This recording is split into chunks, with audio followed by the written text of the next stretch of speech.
Particle of matter are very small, অর্থাৎ পদার্থের কণাগুলো অত্যন্ত ক্ষুদ্র, সেটা প্রমাণ করার জন্য আমরা আরেকটা পরীক্ষা করতে পারি। কি করতে পারি?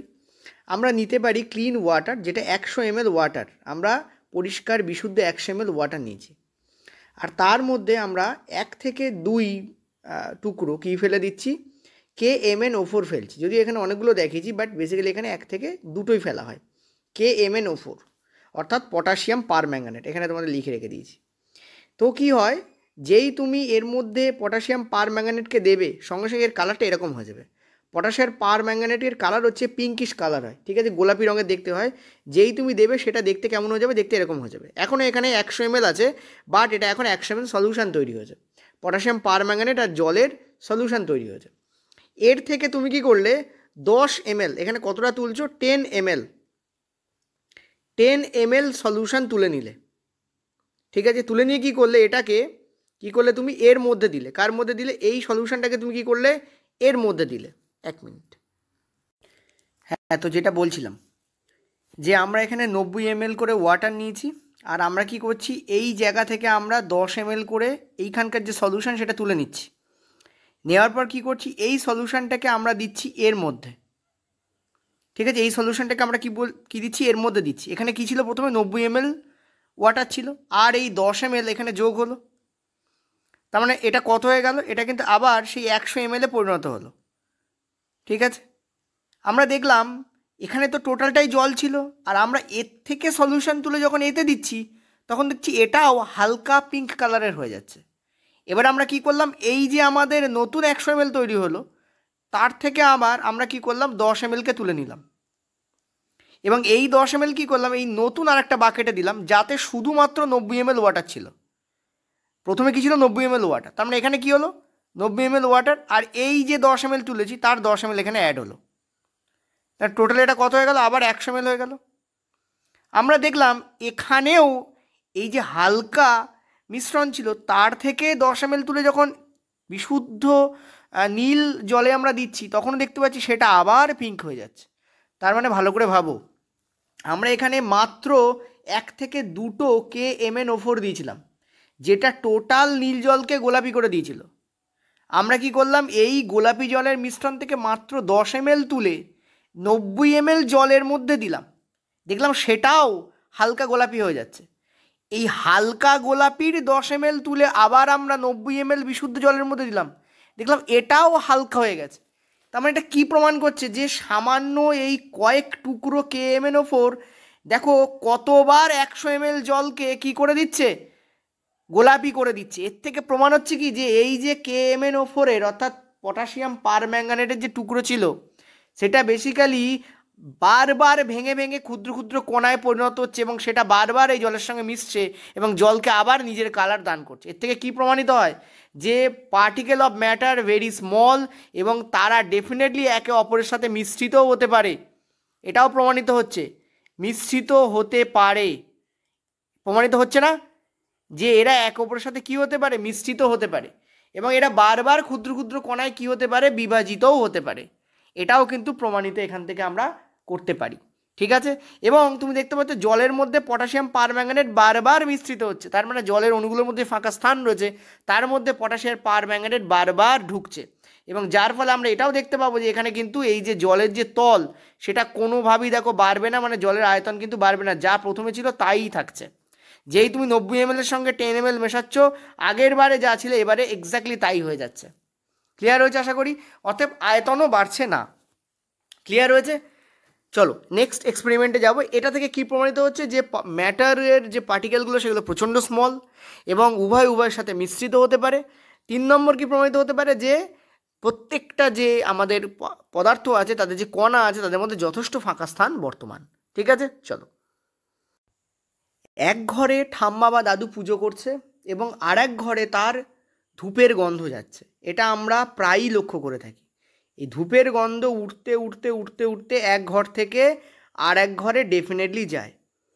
তাহলে ধূপের গন্ধ মানে বেসিক্যালি ধোঁয়া, তাই না? তার মানে বেসিক্যালি গ্যাস, আর সেই গ্যাসের অণুগুলো আমরা ক্লিয়ারলি দেখতে পাচ্ছি প্রচণ্ড মুভ করে, এবং মুভ করে এক ঘর থেকে আরেক ঘরে পর্যন্ত যায়। শুধু তাই নয়, রান্নার গ্যাসের সিলিন্ডারের মধ্যে দেখতে পাই আমরা যখন সেই সিলিন্ডারের পাট খোলা থাকে তখন আমরা মাকে বা বাবাকে গিয়ে বারণ করি যে সিলিন্ডারটা খুলে রেখো না, কারণ তার থেকে আমাদের এক ধরনের গ্যাস বেরোচ্ছে। তোমরা জানো আমি তোমাদের জৈব রসায়নে করেছিলাম যে এর থেকে কী গ্যাস বেরোয়, ঠিক আছে। এবং সেই গ্যাসের গন্ধ কিন্তু কী হয় চারিদিকে ছড়িয়ে পড়ে, ফলে আমরা বুঝতে পারছি যে যে গ্যাস লিক করেছে, ঠিক আছে। সো এটা আমাদের কী প্রমাণ দেয়? এটা আমাদের প্রমাণ দেয় যে গ্যাস কিন্তু ছড়িয়ে পড়তে পারে, আর গ্যাস এক ধরনের পদার্থ। সুতরাং আমরা এটাও প্রমাণ পাই যে গ্যাসের পদার্থগুলো কিন্তু পদার্থের যে অণুগুলো, গ্যাসীয় পদার্থ হোক বা কঠিন হোক বা যাই হোক, তাদের অণুগুলো বেসিক্যালি কী হয়, তারা কিন্তু নির্বিচ্ছিন্নভাবে গতিশীল। এটা কিন্তু আমরা প্রমাণ করতে পারি। এখন এর একটা ব্যাপার আছে, সেটা হচ্ছে গ্যাসীয় পদার্থের কণাগুলিও গতিশীল যেমন, তেমন কঠিন পদার্থের কণাগুলিও গতিশীল, তেমন তরল পদার্থের কণাগুলিও গতিশীল। কিন্তু ঘটনা হচ্ছে গ্যাসীয় পদার্থের কণাগুলো যেভাবে গতিশীল, কঠিন পদার্থের কণাগুলো সেভাবে গতিশীল হয় না, এবং তরল পদার্থের কণাগুলি সেভাবে গতিশীল হয় না। আমরা কয়েকদিন পরে বা এক দুদিন পরেই আমরা পড়ব যে গ্যাসের কণাগুলো সব থেকে বেশি গতিশীল। এখানে আমরা গতিশীলতা অনুযায়ী যদি লিখি তাহলে আমরা কি দেখতে পাবো, যে গ্যাসীয় পদার্থের যে কণাগুলি আছে তারা সব থেকে বেশি গতিশীল, তারপর হচ্ছে তরলের কণাগুলো গতিশীল, তারপর হচ্ছে কঠিনের কণাগুলো গতিশীল, ঠিক আছে। তো গতিশীলতা যদি আমরা বলি তাহলে গ্যাসের কণাগুলো সব থেকে বেশি গতিশীল, তরলের কণাগুলো তারপর, কঠিনের কণাগুলো তারপর, ঠিক আছে। তো এর একটা তোমাদের আমি দেখাচ্ছি একটা অ্যানিমেশন, দেখে নাও একটুখানি। দেখো, যখন আমরা কঠিন পদার্থের দিকে তাকাই তখন আমরা বুঝতেই পারি না যে কঠিন পদার্থের কণাগুলো মুভ করছে, কারণ কঠিন পদার্থ তো নিজে মুভ করে না, তাই না? কঠিন পদার্থকে নিজে মুভ করে না। তার মানে কঠিন পদার্থের কণাগুলো কী করে মুভ করে স্যার? মনে রাখবে, যতই কঠিন পদার্থ হোক না কেন, যতই সংঘবদ্ধ পদার্থ হোক না কেন, ওদের ভেতরে ফাঁকা স্থান থাকবেই থাকবে। কেন? কারণ অণুগুলো এত ক্ষুদ্র যে ওদের মধ্যে ফাঁকা স্থান থাকেই থাকে, ঠিক আছে। এবং অণুগুলো যে জায়গা দখল করে আছে সেটাকে আমরা কিন্তু বেসিক্যালি আয়তন বলি, ঠিক আছে। ওর মধ্যে ফাঁকা স্থান ডেফিনেটলি থাকে। তো কঠিন পদার্থের মধ্যে ফাঁকা স্থান খুব অল্প পরিমাণ থাকে, ফলে কঠিন পদার্থের অণুগুলো ঠিক এইভাবে মুভ করে, খুব বেশি মুভ করতে পারে না, নিজেদের মধ্যে থেকে ওরা ভাইব্রেট হয়, নিজের মধ্যে থেকে ওরা কী হয়, কাঁপে বা ভাইব্রেট হয়, ঠিক আছে। তো দেখতে পাচ্ছ কঠিন পদার্থের অণুগুলো কেমন মুভ করছে, এটা হচ্ছে কঠিন পদার্থের অণুগুলো মুভ করে। কিন্তু তুমি যদি একটা ইঁটে হাত দাও বা তোমার চারপাশে অনেক কঠিন পদার্থ আছে, তোমার ফোনটাই ইনফ্যাক্ট একটা কঠিন পদার্থ সম্মিলনে তৈরি, তো হাত দিয়ে তুমি দেখো, তুমি বুঝতে পারবে না যে ওর মধ্যে কিছু নড়ছে, ঠিক আছে। অর্থাৎ যত আমরা ঘন সংঘবদ্ধ পদার্থ দেখি যাদের ঘনত্ব বেশি, তার মানে অণুগুলো অনেক সংঘবদ্ধ অবস্থায় আছে, তাদের মুভমেন্ট ওরম বোঝা যায় না। কিন্তু আমরা যদি জলের ক্ষেত্রে দেখি, আমরা দেখব জলের মধ্যে হাত দিয়ে আমরা আঙুলকে চলাচল করাতে পারছি। জলের মধ্যে তুমি এক ফোঁটা বা এক বালতি, এক ফোঁটা তো নয়, এক বালতি বা তোমাদের বাটি জল দাও, তার মধ্যে তুমি আঙুলটাকে দিয়ে বারবার করো, তুমি দেখবে তুমি আঙুলটাকে সরাতে পারছো জলের মধ্যে। শুধু জল নয়, তুমি দুধের মধ্যে দিয়েও দেখতে পারো, বা অন্য যে কোনো তরলের মধ্যে দিয়ে দেখতে পারো যে তোমার হাত মুভ করবে। একটা কাঠিকেও তুমি মুভ করাতে পারো পুকুরের জলে। এটা কেন হয়? কারণ এই যে আমাদের তরল, তার কণাগুলো এরকমভাবে মুভ করে, এবং তরলের মধ্যে অনেক ফাঁকা স্থান থাকে। এই ফাঁকা স্থানের কারণেই কিন্তু তরল পদার্থের যে কণাগুলো আছে তারা মুভ করার জন্য অনেক জায়গা পেয়ে যায়, ফলে তারা এদিক ওদিক সেদিক মুভ করে। যখন আমরা আঙুল দিই না, তখন কী হয়, আমাদের আঙুলের চাপে কণাগুলো কখনো এদিকে কখনো এদিকে সরে যায়, যেহেতু এনাফ জায়গা রয়েছে যার ফলে ওরা আমাদের আঙুলের চাপে সরে যেতে পারে। কিন্তু তুমি যদি একটা ইটের মধ্যে হাত দিয়ে চাপো, তুমি দেখবে কোনোভাবেই তোমার হাত ঢুকছে না। কেন? কারণ ওটা অত প্রেশার নিতে পারে, কারণ ওখানে সংঘবদ্ধতা রয়েছে। যেমন একটু আগে দেখালাম তোমাদের যে কঠিন পদার্থের ক্ষেত্রে আমরা কি দেখতে পাচ্ছি, দেখো ব্যাপকভাবে সংঘবদ্ধ, কিন্তু এখানে খেয়াল করো এটা কি অত সংঘবদ্ধ না, যথেষ্ট ফাঁকা স্থান এখানে রয়েছে। গ্যাসে কি হয়? ডেফিনেটলি গ্যাসেই ফাঁকা স্থানটা আরও বেড়ে যায়। চলো দেখা যাক গ্যাসে কি হয়। আচ্ছা, রিয়েলি সরি ফর দ্যাট, এটা গ্যাসের জন্য ছিল। গ্যাসে দেখতে পাচ্ছ মারাত্মকভাবে ফাঁকা স্থান রয়েছে। তুমি যদি একটা ধোঁয়ার মধ্যে দিয়ে হাত চালাও, তুমি কি দেখতে পাবে, সেই ধোঁয়াগুলো যেন মনে হচ্ছে তোমার হাতের তালে তালে যেন নড়ছে বা নাড়ছে। এটা কিন্তু গ্যাসে হয়, এটা গ্যাসের জন্য ছিল। দেখো অণুগুলো বড্ড ফাঁকা, ঠিক আছে। তরলেরটা দেখাচ্ছি চলো। এইটা দেখতে পাচ্ছ তরল, এখানে কি দেখতে পাচ্ছ তুমি, দেখো তরলের অণুগুলো দেখো গ্যাসের মতো তো অত নয়, বাট যথেষ্ট পরিমাণ ফাঁকা স্থান থাকে, যার ফলে যেটা বললাম যে হাত দিলে তরলের অণুগুলো সরতে পারে, এটা হচ্ছে তরলের জন্য ছিল, ওটা গ্যাসের জন্য ছিল, ওখানে অনেক বেশি ফাঁকা স্থান থাকে। তার মানে গতিশীলতা ব্যাপারটা নির্ভর করে কোন ধরনের পদার্থ তুমি ব্যবহার করছো এবং তার অণুগুলোর মধ্যে ফাঁকা স্থান কতটা রয়েছে। যত বেশি ফাঁকা স্থান থাকবে তত অণুগুলো গতিশীল হওয়ার জন্য বেশি স্থান পেয়ে যাবে, ফলে তারা অণুগুলো কি করতে পারবে, যথেষ্ট পরিমাণ মুভও করতে পারবে। ক্লিয়ার হলো? এখানে আমি আরেকটা স্লাইড রেখেছি, সেখানে দেখো কিভাবে সলিড মানে কঠিন পদার্থ, দেখো অণুগুলো দেখো প্রবলভাবে বদ্ধ অবস্থায় রয়েছে, লিকুইডে দেখো যথেষ্ট ফাঁকা স্থান রয়েছে, গ্যাসে দেখো প্রবলভাবে ফাঁকা স্থান রয়েছে। এই পার্টটাই আমি ওখানে মুভমেন্টের মাধ্যমে দেখাচ্ছিলাম। তো অণুগুলো কিন্তু ডেফিনেটলি মুভ অবশ্যই করবে।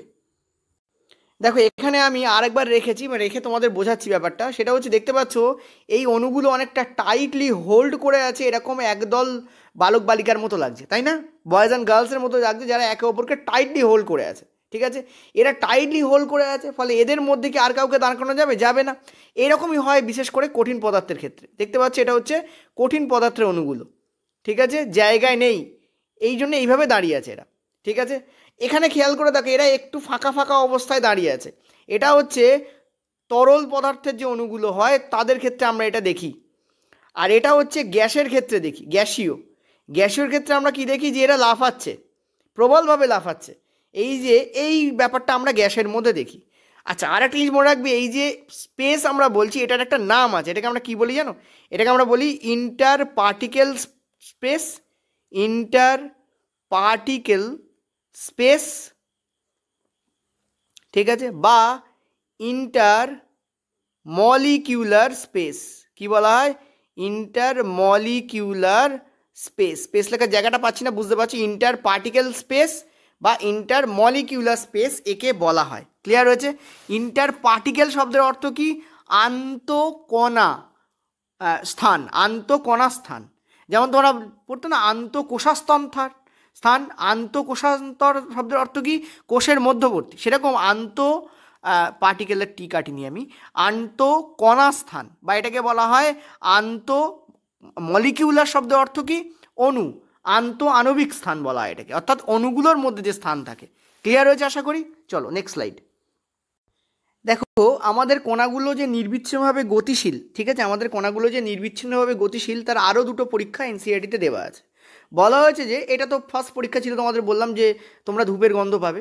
নেক্সট পরীক্ষা কি? সেটা হচ্ছে যে মধুকে যদি তোমরা এরকম একটা মধু ডান্ডার মাধ্যমে তুলে নাও এবং তুলে নিয়ে যদি 100 ml মতো জল নিলে, সাপোজ ধরো, বা খানিকটা জল নিলে, নেওয়ার পর তুমি কি করলে, এই গ্লাসের গা দিয়ে, নট মাঝখানে, গা দিয়ে তুমি মধুকে এখানে ড্রপ ফেলছো। তুমি দেখবে মধুটা কী করছে, এই কাঁচের যে গ্লাস আছে বা স্টিলের যে গ্লাস আছে তার যে গা বেয়ে নিচে নামছে এবং আস্তে আস্তে এই জায়গাটায় কী হচ্ছে, জড়ো হচ্ছে।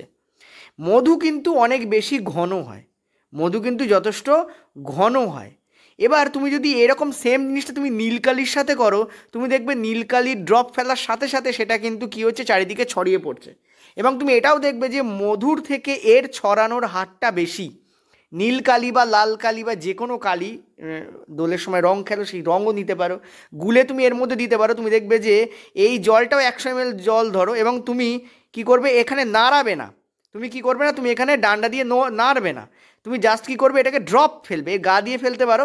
ফেললে দেখবে যে এটা আস্তে আস্তে মিশছে, কিন্তু মধুর মেশার হার আরও বেশি, অর্থাৎ অনেক আরও কম, মানে মধু অনেক দেরি করে মিশবে জলের সঙ্গে, কালি অনেক তাড়াতাড়ি মিশবে। এটা আমাদের কি প্রমাণ করে, যে পদার্থের ধরন অনুযায়ী এই যে ছড়িয়ে পড়ার হার বা গতিশীলতা বিভিন্ন টাইপের হয়। কারণ এই মধুর অণুগুলো কম ঘন, মানে বেশি ঘন বলে কম গতিশীল, মধুর ঘনত্ব কি বেশি, তার ফলে এদের কণাগুলো কম গতিশীল, কণার গতি কি, গতি কম, তার ফলে এরা জলের মধ্যে মিশছে কম। কারণ আমি কোনো ডান্ডা দিচ্ছি না বা গরম জল ইউজ করছি না, নর্মাল জলের মধ্যে এটাকে পড়তে দিচ্ছে, দেখছি কি হচ্ছে। সিমিলারলি তুমি যদি নীলকালিকে নাও, তুমি এটাই দেখতে পাবে, কি দেখতে পাবে, যেই তুমি এর গা দিয়ে ফেলো, তুমি কি দেখবে যে এটা খুব জোরে, মধুর থেকে আরও জোরে কি হচ্ছে, এটা মিশে যাচ্ছে। তার মানে কি, এটা কম ঘনত্ব কম, ফলে এর গতিশীলতা বেশি। ঘনত্ব কম বলে কি, এর গতি বেশি, মেশার গতি বেশি। যেহেতু জলের কণাগুলোর মধ্যে যথেষ্ট ফাঁকা স্থান আছে, ফলে কালির কণা তার মধ্যে ঢুকে যাচ্ছে। ক্লিয়ার হয়েছে?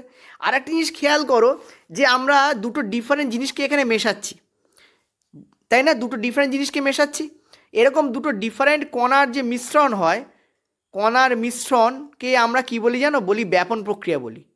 এই যে দুটো ডিফারেন্ট আলাদা আলাদা কণার মিশ্রণ, আলাদা আলাদা কণার যে মিশ্রণ, এটাকে আমরা কি বলি? মিশে যাওয়ার যে ক্ষমতা, এটাকে আমরা কি বলি? এটাকে আমরা বলি ব্যাপন।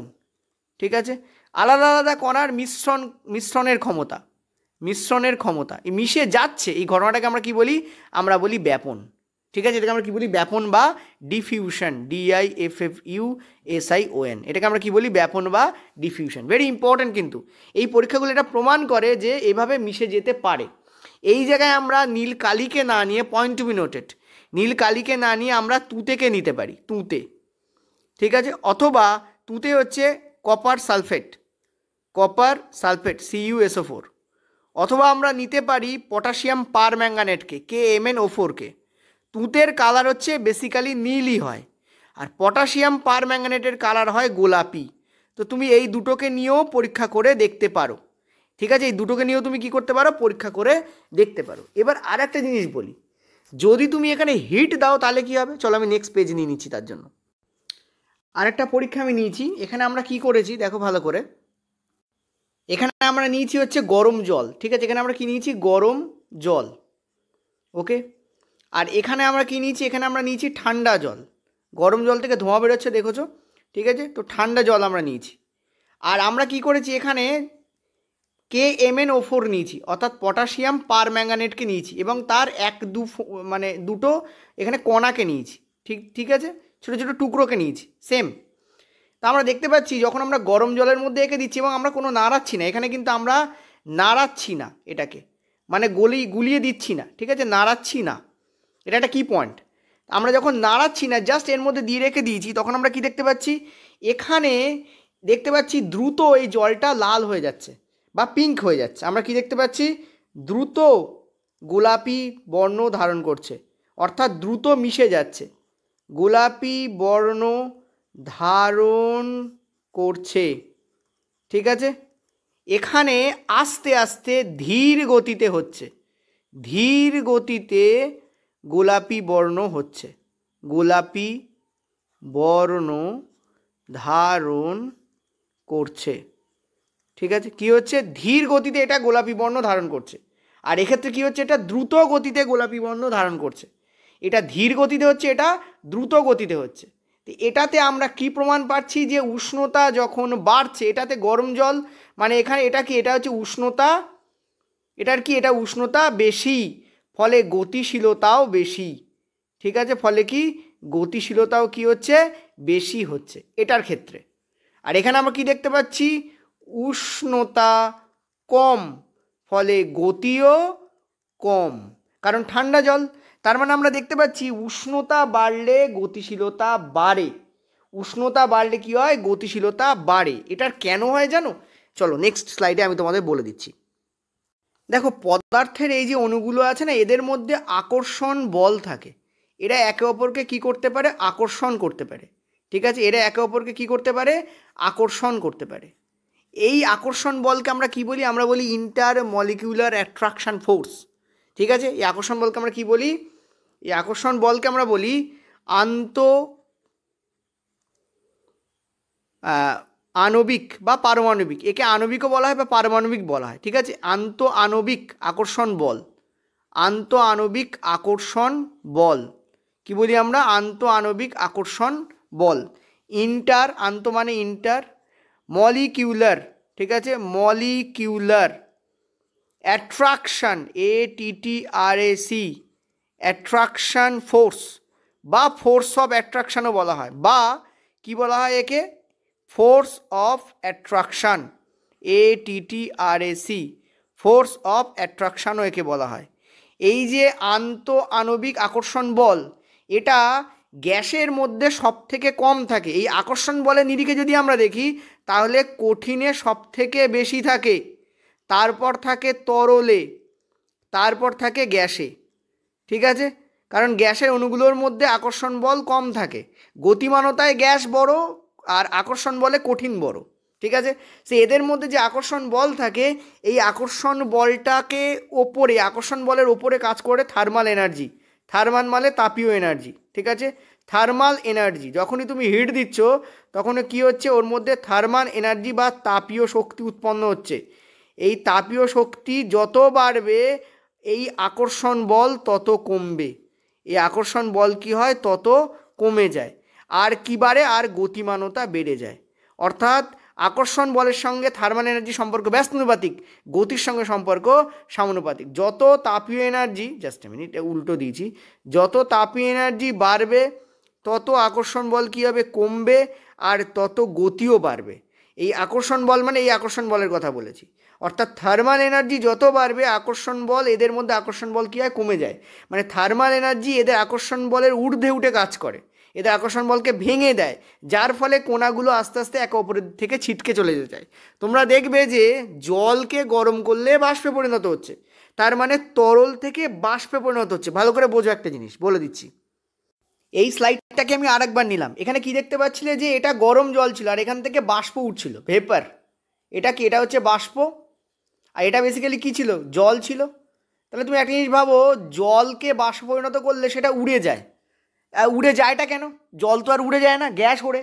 তাহলে গ্যাস ওড়ে কেন, কারণ যত তুমি তাপ দেবে তত জলের অণুগুলোর মধ্যে কী হচ্ছে, আকর্ষণ বল কমে যায়, ফলে তারা আস্তে আস্তে গ্যাসে পরিণত হচ্ছে। কারণ গ্যাসের ধর্মই কি, তাদের অণুগুলোর মধ্যে আকর্ষণ বল তরলের তুলনায় কম, যার ফলে গ্যাসে অণুগুলো উড়ে বেড়াতে পারে, এদিক ওদিক ছড়িয়ে ছিটিয়ে থাকতে পারে। আমাদের সারা এই যে রুমটা আমি পড়াচ্ছি, এই রুমে কিন্তু বায়ু রয়েছে। কেন, কারণ বায়ু, কিন্তু আমরা বায়ুকে হাত দিয়ে দেখতে পাচ্ছি না, এদের মধ্যে এত ফাঁকা স্থান থাকে যে হাত দিলে বোঝা যায় না যে বায়ু আছে, ঠিক আছে। কিন্তু যখন তুমি পাখা চালাচ্ছ তখন কী হচ্ছে, ওরা একটা দিকে সরে আসছে, তোমার পাখার যে প্রবাহ তাতে ওরা একটা দিকে সরে আসছে এবং তোমার গায়ে গিয়ে লাগছে, যার ফলে আমরা বুঝতে পারি যে হাওয়া হচ্ছে।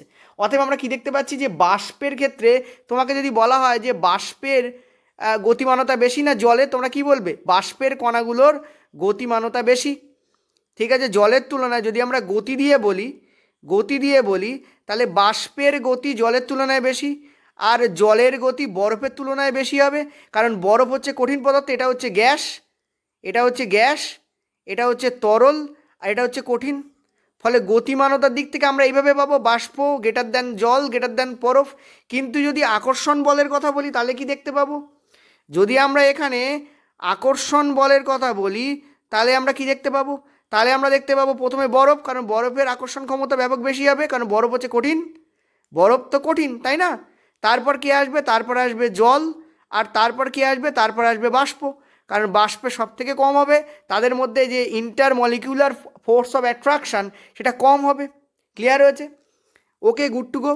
এই যে গতিশক্তি, এই যে গতি হয়, এটা কী কারণে হয় জানো, গতিশক্তির কারণে হয়। এই গতি পায় কোথা থেকে এরা, এদের মধ্যে এক প্রকারের গতিশক্তি থাকে, তার ফলে এরা এই গতিমানতা পায়, যাকে আমরা বলি কাইনেটিক এনার্জি, ঠিক আছে। এদের মধ্যে কি থাকে, কাইনেটিক এনার্জি থাকে। এটা আমরা শক্তির চ্যাপ্টারে পড়াবো, বাট আপাতত শুননা, এদের মধ্যে কি থাকে, এদের মধ্যে থাকে কাইনেটিক এনার্জি বা গতিশক্তি থাকে। স্থিতিশক্তিকে গতিশক্তিতে কনভার্ট করা যায়, সেটা আমরা কাইনেটিক এনার্জি মানে শক্তির চ্যাপ্টারে পড়বো, ঠিক আছে। সো গতিশক্তি পাওয়া যায়, মানে দেখো জলের ক্ষেত্রে আমরা জলের, বলো তো বাষ্পের স্থিতিশক্তি বেশি না জলের স্থিতিশক্তি বেশি হবে, জলের বেশি হবে, বাষ্পের কম হবে, কারণ বাষ্পের গতিশক্তি বেশি, সেই জন্য বাষ্পের স্থিতিশক্তি কম হবে। এইভাবে আমরা ভাবতে পারি, ঠিক আছে। ক্লিয়ার হয়েছে। তো আমরা এতক্ষণ কি পড়লাম, যে পদার্থের বিভিন্ন ধর্মগুলোকে পড়লাম। চলো একবার দেখে নেই যে এক লাইনে কী কী ধর্ম আমাদের আছে, একটা জিস্ট রেখেছি, চলো আমরা দেখে নেব। দেখো, এই হচ্ছে পদার্থের 6টা এক্স্যাক্ট ধর্ম। সেটা হচ্ছে পদার্থ অতি ক্ষুদ্র কণা দ্বারা তৈরি, এনসিইআরটিতে প্রথমে লেখা আছে কণা দ্বারা তৈরি, তারপর লেখা আছে অতি ক্ষুদ্র তারা, তার মানে তারা কণা দ্বারা তৈরি এবং অতি ক্ষুদ্র কণা। সেই কণাগুলোর নাম কি, অণু এবং পরমাণু। আর পরমাণুর মধ্যেও আরও অনেক কণা থাকে আমরা জানি, ঠিক আছে। আর পদার্থ কাকে বলে সেটা একটা ইম্পর্টেন্ট ফ্যাক্ট আমাদের বলেছি, যাদের ভর আর আয়তন থাকে। তার মানে পদার্থ মাত্রই তাদের ভর আর আয়তন থাকবে। তোমার রাগ হয়েছে, রাগ কি একটা পদার্থ না। তুমি কাউকে ভালোবাসো, তোমার ভালোবাসা কি একটা পদার্থ না। তোমার মা তোমাকে স্নেহ করে, স্নেহ কি একটা পদার্থ না। তোমার মধ্যে একটা আকর্ষণ বল কাজ করছে কারোর প্রতি, সেই আকর্ষণ কিন্তু পদার্থ নয়, আর ওটা বলও বটে। তো তোমার কারোর প্রতি একটা আকর্ষণ কাজ করছে, সেই আকর্ষণের যে ফিলিংস সেটা কিন্তু পদার্থ নয়। মনে রাখবে, আমাদের মনের যে ফিলিংসগুলো হয় তারা কিন্তু পদার্থ নয়, কারণ তাদের ভর আর আয়তন থাকে না। ক্লিয়ার হয়েছে, ক্ষোভ, রাগ এগুলোর কোনো আয়তন। এছাড়াও আমরা কি দেখতে পেলাম যে আলো কি একটা পদার্থ? না, আমরা দেখতে পাই আলো হচ্ছে ফোটন কণা স্রোত, আর ফোটন হচ্ছে মাসলেস, সেই জন্য আলো কিন্তু পদার্থ নয়। আমরা এটাও দেখলাম যে শব্দ কি একটা পদার্থ? আমরা দেখলাম না, শব্দ একটা পদার্থ নয়। আমরা এটাও দেখলাম যে তাপ কি একটা পদার্থ? আমরা দেখলাম না, তাপ একটা শক্তি, তাপ কিন্তু পদার্থ নয়। তো বলছে পদার্থের কণার মধ্যে কি থাকে? ফাঁকা স্থান থাকে। ঠিক আছে, পদার্থের কণার মধ্যে কি থাকে? ফাঁকা স্থান থাকে। ঠিক আছে, নেক্সট কি বলছে? পদার্থের কণাগুলি অবিরাম গতিশীল। আমরা একটু আগেই দেখলাম গতিশীল হওয়ার কারণেই তো ধূপের গন্ধ। পদার্থের কণাগুলি একে অপরকে কি করে? আকর্ষণ করে। ডেফিনেটলি পদার্থের কণাগুলি একে অপরকে আকর্ষণ করে। একটু আগেই দেখলাম আমরা পদার্থের কণাগুলি একে অপরকে আকর্ষণ করে। আকর্ষণ বল কোথায় বেশি? গ্যাসে সব থেকে কম, কঠিনে সব থেকে বেশি। নেক্সট দেখলাম উষ্ণতা পরিবর্তনের সাথে সাথে পদার্থের অণুগুলো গতিশক্তি বাড়ে বা কমে। একটু আগে আমরা দেখলাম যখন আমার পটাশিয়াম ওটাকে তুতে দিয়েও করা যায়। যাই কিছু করো না কেন একটা কালারফুল কিছু, ইভেন তুমি ডেটল দিয়েও করতে পারো। ঠিক আছে, তুমি ডেটল যদি মেশাও তাহলেও দেখবে একই জিনিস হচ্ছে, ডেটলের গন্ধ বারবার পাচ্ছ তুমি। তো উষ্ণতা পরিবর্তনের সাথে সাথে পদার্থের অণুগুলোর গতিশক্তি বাড়ে বা কমে। উষ্ণতা যদি বাড়ে তাহলে গতিশক্তি বাড়বে, উষ্ণতা যদি কমে গতিশক্তি কী হবে? কমে যাবে। গতিশক্তি কী হবে? কমে যাবে, কমে যাবে। নেক্সট আমরা কি বললাম? দুই বা ততোধিক পদার্থের কোনো একে অপরের সাথে স্বতঃস্ফূর্তভাবে মিশে থাকতে পারে। দুই বা ততোধিক পদার্থ কী হয়? কোনো দুই বা পদার্থিক পদার্থের কণা হবে এটা। দুই বা ততোধিক পদার্থের কণা, দুই বা ততোধিক পদার্থের কণা একে অপরের সাথে মিশে থাকতে পারে। আর এটাকে আমরা কি বলি? আমরা বলি ব্যাপন। এটাকে আমরা কি বলি? এটাকে আমরা বলি হচ্ছে ব্যাপন। এই ধর্মটাকে আমরা কি বলি? ব্যাপন বলি। ঠিক আছে, দুই বা ততোধিক পদার্থের কণা একে অপরের সাথে মিশে থাকতে পারে, একে আমরা কি বলি? একে আমরা ব্যাপন বলি। ক্লিয়ার হয়েছে আশা করি? ওকে। তো ভিডিওর শেষে আমি তোমাদের বলেছিলাম যে কি টাইপের ছাড় তোমরা পাবে। দেখো, টোটাল 402 টাকা ছাড় পাবে। 201 টাকা ছাড় তুমি পাবে ফিজিক্স, কেমিস্ট্রি, বায়োলজি বিক্রম ব্যাচে, পয়েন্ট টু বি নোটেড, যেটার প্রাইস আছে 499। সেটাতে তুমি ব্যবহার করবে কুপন কোড 81, এবং কুপন কোড 81 ব্যবহার করলেই তোমার 201 টাকা কিন্তু ছাড় হয়ে যাবে।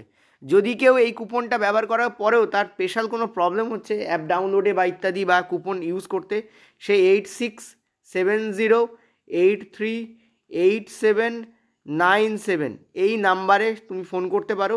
8670838797 এই নাম্বারে তুমি ফোন করতে পারো, তোমাকে কিন্তু গাইড করে দেওয়া হবে। ঠিক আছে, আর ফোন যদি না ধরা হয় নর্মাল SMS করবে অথবা হোয়াটসঅ্যাপ করবে, যে কোনো একটা করবে, মানে SMS বা হোয়াটসঅ্যাপ করবে যদি বাই চান্স কল না ধরা হয়। কারণ দেখো, একের পর এক কল আসতে থাকলে তখন যিনি কল ধরছেন তিনিও ধরতে পারেন না, প্লাস কল ওভারল্যাপ করে যায়, মানে তুমি কল করলে দেখলে কারোর সঙ্গে তো কথা হচ্ছে। তো তখন তুমি কী করবে? নর্মাল SMS করবে, নর্মাল SMS বেস্ট। ঠিক আছে, নর্মাল আমরা কল রিসিভ করি না, বাট এই দুদিনের জন্য আমরা চেষ্টা করবো কল ধরার। বাট যদি বাই চান্স না হয়, কারণ প্রচুর কল আসবে বুঝতেই পারছো, তাহলে ক্লাস দেওয়া হবে না, কল ধরতেই থাকতে হবে। ঠিক আছে, আর তোমরা বেশিরভাগ সময় বলো স্যারকে দিন, স্যার সবসময় থাকে না বাবা। ঠিক আছে, আমি সবসময় থাকতে পারি না, কারণ আমাকে তো ক্লাসে যেতে হয়। আমি যদি কলই ধরি তাহলে ক্লাস করাবো কখন, এটা বুঝতে হয়। ঠিক আছে, সো ডেফিনেটলি চেষ্টা করো তোমরা যত সম্ভব SMS করার, সুবিধা হয় আমাদের, প্লিজ, এটা অনুরোধ। তো 8670838797 এই নাম্বারে তোমরা হোয়াটসঅ্যাপ করে নিও, আর নইলে নর্মাল SMS করো। যদি দেখো হোয়াটসঅ্যাপে অ্যান্সার হচ্ছে না, নর্মাল SMS করবে, কারণ হোয়াটসঅ্যাপে 1 মিনিটে 100 SMS আসলে 1তম SMSটা তলায় চলে যায়, ফলে সেটা আর খেয়াল হয় না, তুলে তুলে দেখতে হয়।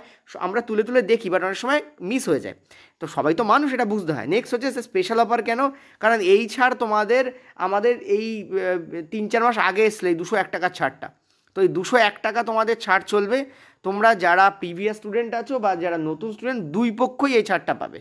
ঠিক আছে, 499 টাকার যে কোর্স আছে সেটা তোমরা 201 টাকাতে পেয়ে যাবে, মানে 201 টাকা ছাড়ে পাবে।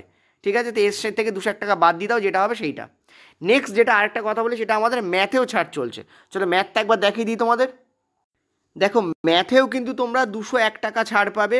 তোমরা 8670838797 এই নাম্বারে একবার তোমরা হোয়াটসঅ্যাপ করে নেবে বা নর্মাল SMS করে নেবে, তোমাদেরকে গাইড করে দেওয়া হবে। কিছুই নয়, বেসিক্যালি না গাইড করলেও চলবে। নিচে দেখো অ্যাপের লিঙ্ক রয়েছে, তোমাদের যে ফার্স্ট কমেন্ট রয়েছে সেই কমেন্টে দেখো অ্যাপের লিঙ্ক রয়েছে, ভিডিও ডিসক্রিপশানে অ্যাপের লিঙ্ক আছে।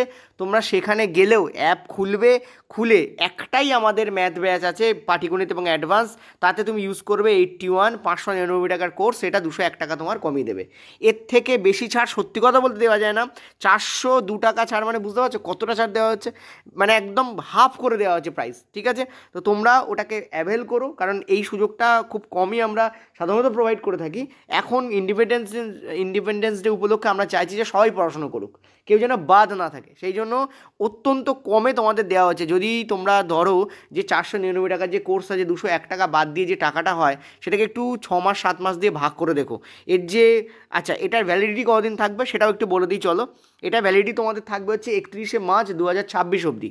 31শে মার্চ 2026ই কেন রাখা হয়েছে, তার কারণ এর মধ্যে রেলের সব পরীক্ষা হয়ে যাবে, যেহেতু এটা রেলের কোর্স। আর একটা কথা বলি, পাটিগণিত এবং অ্যাডভান্স ব্যাচটা রেলের নয়, মানে রেলের প্লাস এসএসসির অর্থাৎ স্টাফ সিলেকশনের। রেলের ডেফিনেটলি আমরা এমন করে এই ব্যাচটাকে করাচ্ছি যাতে সেন্ট্রালের সমস্ত পরীক্ষা কভার করা যায়, এবং এরও তোমাদের যে ভ্যালিডিটি সেটা কিন্তু 31শে মার্চ 2026 অবধি আছে। আই রিপিট, 31শে মার্চ 2026।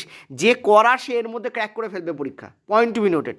যে করার না সে এর মধ্যে পরীক্ষা ক্র্যাক করে ফেলবে, আর যার হবে না তার কোনো দিনই হবে না। সে কী ভাববে, সে ভাববে যে আমি সারাদিন বসে থাকি, আমার সারাদিন এর পরে পরীক্ষা দেবো, পরে পরীক্ষা দেবো। পরের পরীক্ষা বলে কিছু হয় না রে ভাই, আমি বারবার বলছি। আমি তাদের কথা বলছি যারা চেষ্টা না করে যাদের হচ্ছে না। যাদের চেষ্টা করে হচ্ছে না তাদের কথা আলাদা, কারণ নর্মালাইজেশন থাকে, তোমার মেন্টাল প্রিপারেশন থাকে, অনেক কিছু থাকে। সেগুলো বাদ দিয়ে জাস্ট তোমার গাফিলতির জন্য যদি তোমার না হয়, তাহলে সত্যি কথা বলছি তাহলে আর কোনো দিন হবে না। ঠিক আছে, আমি বারবার বলবো, এরপরে আর কি ভ্যাকান্সি আসবে জানা নেই। রেল যদিও বলেছে যে প্রতি বছর সে ভ্যাকান্সি বার করবে, সে নতুন ভ্যাকান্সি অ্যাড করবে না, সে প্রতি বছর ভ্যাকান্সি নতুন করে বার করবে। এটা গুডও ব্যাডও, আমি বলবো এটা গুড এই জন্য, কারণ তাহলে কী হবে, প্রত্যেক বছর ভ্যাকান্সি দেখতে পাবো। কিন্তু আমার মতে বলে এবছর যখন ভ্যাকান্সি অত দেরি করে বেরিয়েছিল তখন পুরনো ভ্যাকান্সিগুলো অ্যাড আপ করে দিতে পারতো, শুধু ভোটের বছরের জন্য নাই বা অপেক্ষা করতে পারতো রেল। ঠিক আছে, তা আমি এটা একটু বলবো কারণ এটা ইম্পর্ট্যান্ট। এটা হচ্ছে গেল। নেক্সট জিনিস হচ্ছে যেটা, সেটা হচ্ছে শিক্ষা, স্বাস্থ্য এবং আরও যে মানুষের বেসিক নিড আছে সেগুলোর মধ্যে রাজনীতি না ঢোকানোই ভালো। এটা আমি সমস্ত যারা যারা সরকারে আছেন প্রত্যেককে বলবো, কী কেন্দ্র কী রাজ্য। নেক্সট আমি একটা কথা বলবো, সেটা এই যে ছাড়টা আছে এটাকে অ্যাভেল করো। কোনো অসুবিধা থাকলে ওই যে নাম্বার বলেছি ওই নাম্বারে তোমরা হোয়াটসঅ্যাপ করতে পারো। পাটিগণিত ধরে করানো হচ্ছে, এর সঙ্গে অ্যাডভান্স ব্যাচ। অ্যাডভান্স আমাদের সেভাবে এখনও স্টার্ট হয়নি, আমরা কোণের অঙ্ক দিয়েছিলাম বাট এখনও স্টার্ট করতে পারিনি কারণ সায়েন্সের প্রেশার রয়েছে তাই। বাট সিরিয়াসলি বলছি, আমারও মনক্ষুণ্ণ হচ্ছে, এবার স্টার্ট করতে হবে, নাহলে দেরি হয়ে যাচ্ছে। ঠিক আছে, ওকে, থ্যাংক ইউ।